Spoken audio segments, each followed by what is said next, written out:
In March 1988, moments before taking the stage at Madison Square Garden, Michael Jackson did something that left his entire crew speechless and changed one man's life forever. A homeless veteran had somehow made it backstage with nothing but a crumpled letter and a story that would bring the king of pop to tears. But what could possibly compel Michael to give away his iconic stage costume, the very one he was supposed to perform in, to a complete stranger? The fluorescent lights in the Madison Square Garden corridors cast harsh shadows against concrete walls painted institutional green, their unforgiving brightness, creating a sterile environment that contrasts sharply with the warmth and energy building just beyond these protected spaces. Steam rises from styrofoam cups clutched in the hands of sound technicians who move with practiced urgency, their footsteps echoing in the maze of backstage passageways like a percussion section warming up before the main event. The distant rumble of the massive crowd creates a low-frequency vibration that seems to pulse through the very foundation of the building, growing stronger with each passing minute as anticipation builds to a fever pitch. In Dressing Room 7, Michael Jackson stands before a full-length mirror framed by Hollywood-style bulbs, each one casting its own circle of light across his face in a pattern that has become as familiar as breathing over countless performances across continents and years.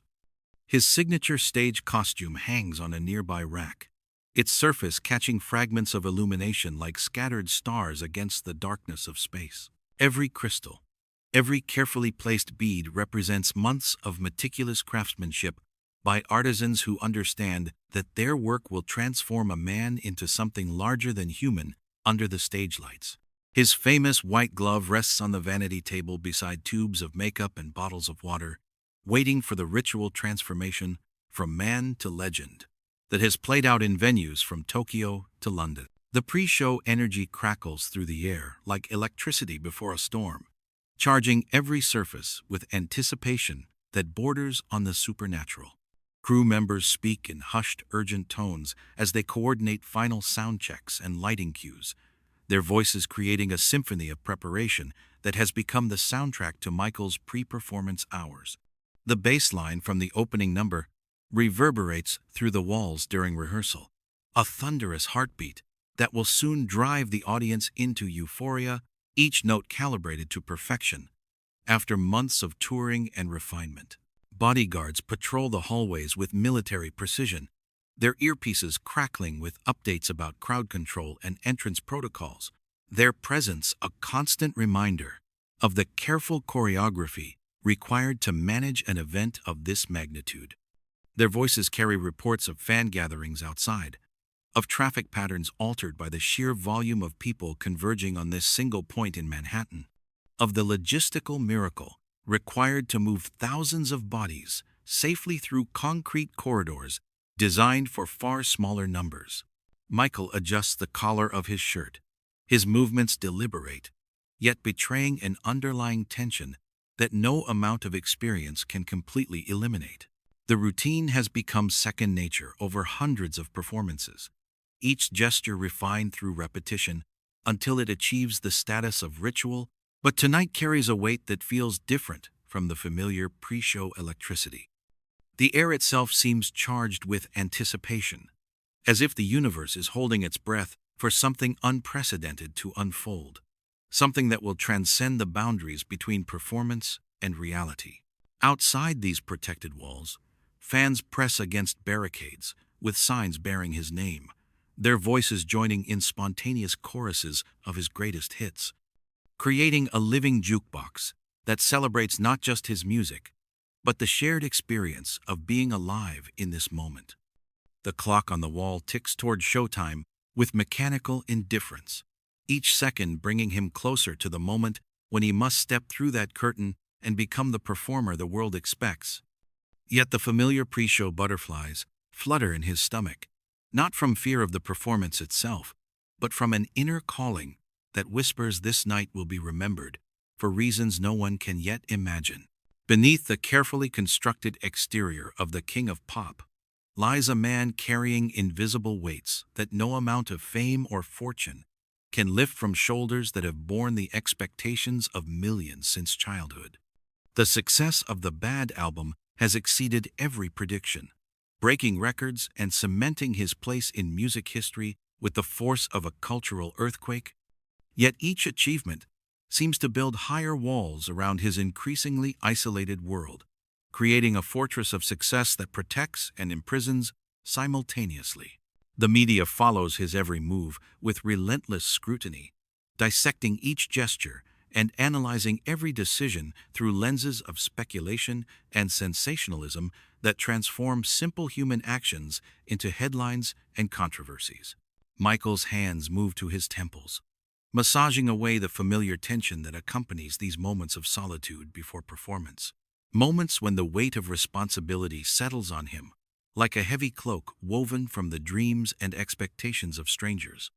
The pressure to exceed his own legendary status grows heavier with each tour stop, each audience expecting nothing less than perfection from their idol, each ticket holder carrying personal investments of emotion and memory that tie their own life stories to his music.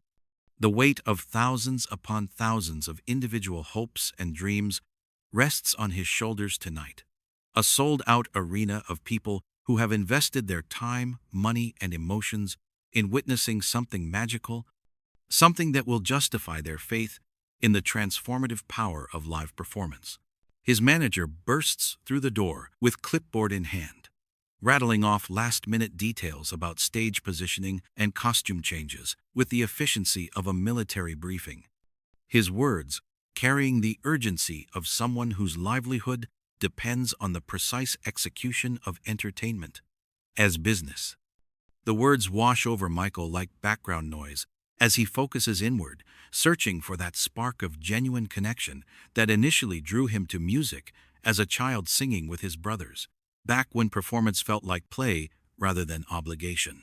The business side of entertainment has grown increasingly complex, transforming his art into a carefully calculated spectacle where spontaneity becomes a liability and authentic emotion, a risk that insurance companies and venue managers prefer to minimize. The transformation ritual begins as it always does, each step a movement in a dance he has performed countless times across continents and years. Foundation applied to create the porcelain complexion that photographs demand. Each stroke of the makeup artist's brush erasing another layer of the ordinary man beneath. Hair styled to perfection, despite knowing it will be destroyed by sweat and movement within minutes of taking the stage, each curl and wave positioned to catch light in precisely the way that has become his signature look. Each step in this process moves him further from the shy boy who once sang with his brothers in Gary, Indiana, and closer to the untouchable icon the world has created, a transformation that feels both natural and alien after years of repetition. Security radios crackle, with updates from the perimeter, their voices reporting crowd sizes and potential issues with the detached professionalism of those who see him as an asset to be protected, rather than a human being to be understood. The isolation that fame has carved around his heart grows deeper with each layer of protection, each barrier designed to keep the world at a safe distance, while simultaneously preventing genuine human connection from breaking through the carefully constructed walls that separate Michael the person from Michael the phenomenon. His reflection stares back from the mirror, familiar, yet somehow foreign, as if he is looking at a carefully crafted image rather than his own face, a mask that has become so perfectly fitted that removing it seems impossible. The glittering performance piece awaits, ready to complete the transformation from Michael the man into Michael the phenomenon. But an inner calling whispers that tonight, the universe has different plans that will require him to remember what it means to be human, in a world that prefers him as something more than mortal. The 15-minute warning echoes through the backstage corridors as crew members make their final preparations, adjusting microphone packs and double-checking costume changes with the precision of a Swiss watch. Michael stands in the wings, feeling the familiar surge of adrenaline that precedes every performance, when suddenly a commotion erupts near the backstage entrance. Raised voices cut through the pre-show buzz as the protective detail converges on a single point. Their urgent commands creating a ripple of tension that spreads through the normally controlled environment. Through the maze of equipment cases and lighting rigs, a figure emerges flanked by two security guards. The man appears weathered by circumstances beyond his control, his clothes bearing the telltale signs of life lived without shelter or stability. His gray hair hangs in uneven strands around a face marked by hardship, yet his eyes burn with an intensity that stops everyone in their tracks. Clutched in his trembling hands is a crumpled envelope, carefully folded and refolded until the paper threatens to tear along its creases. The security team moves with practiced efficiency to remove what they perceive as a threat to their carefully orchestrated evening. Their hands reach for the man's shoulders, ready to escort him away from the sanctity of the restricted area, but his expression penetrates the wall of protocol and procedure. He does not resist or become combative.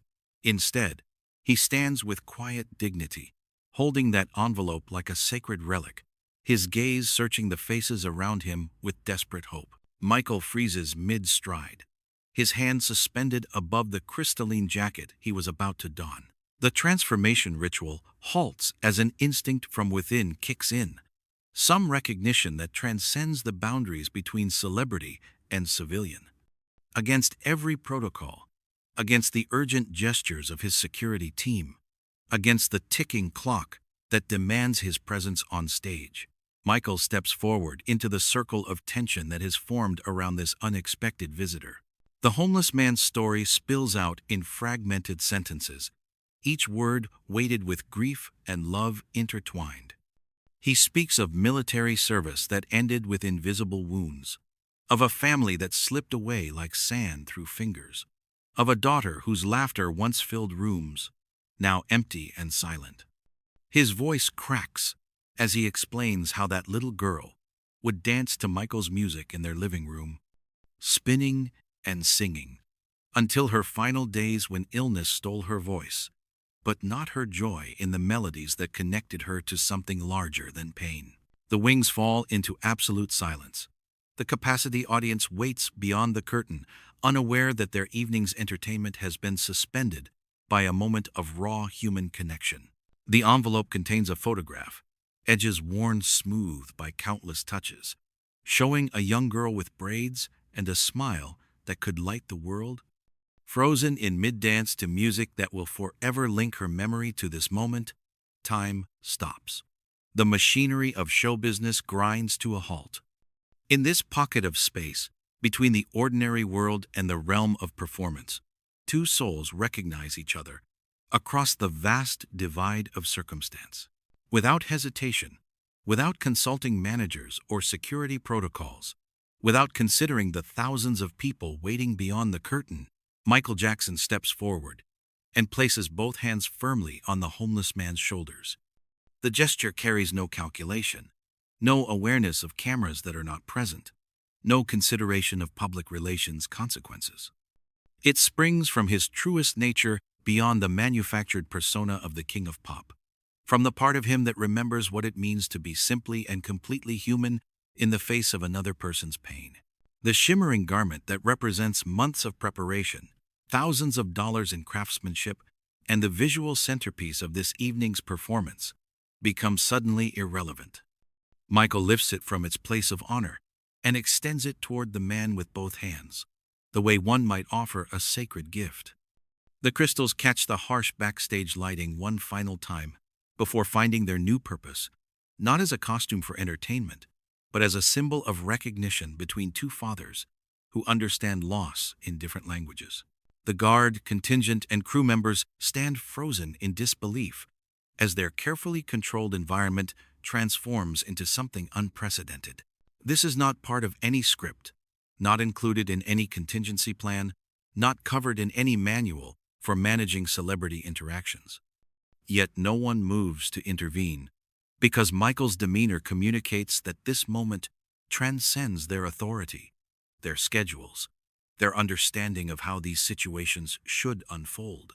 The homeless man's eyes fill with tears that refuse to be contained as Michael guides him not just to a corner of the private corridors, but to the very wings of the stage where he will have an unobstructed view of the performance.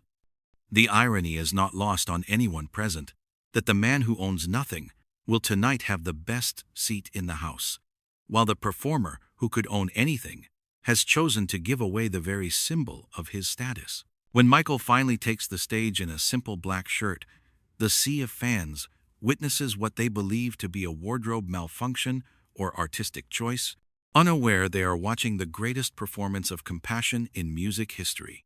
The homeless man stands in the wings, wrapped in crystalline armor that transforms him momentarily into royalty, tears streaming down his face as the crowd erupts in appreciation for music that his daughter will never hear again, but somehow still dances to in his memory. Later, long after the last encore has faded and the crowd has dispersed into the New York night, Michael quietly arranges for housing assistance and job placement through contacts who understand the value of discretion. The letter he writes that evening becomes a treasured possession. Music is nothing if it doesn't touch hearts. Thank you for reminding me why I do this. Years pass, and the man who was once homeless builds a stable life, carrying always the knowledge that sometimes angels appear in the most unexpected forms, offering not just charity, but recognition of shared humanity that transforms both giver and receiver in ways that echo through generations.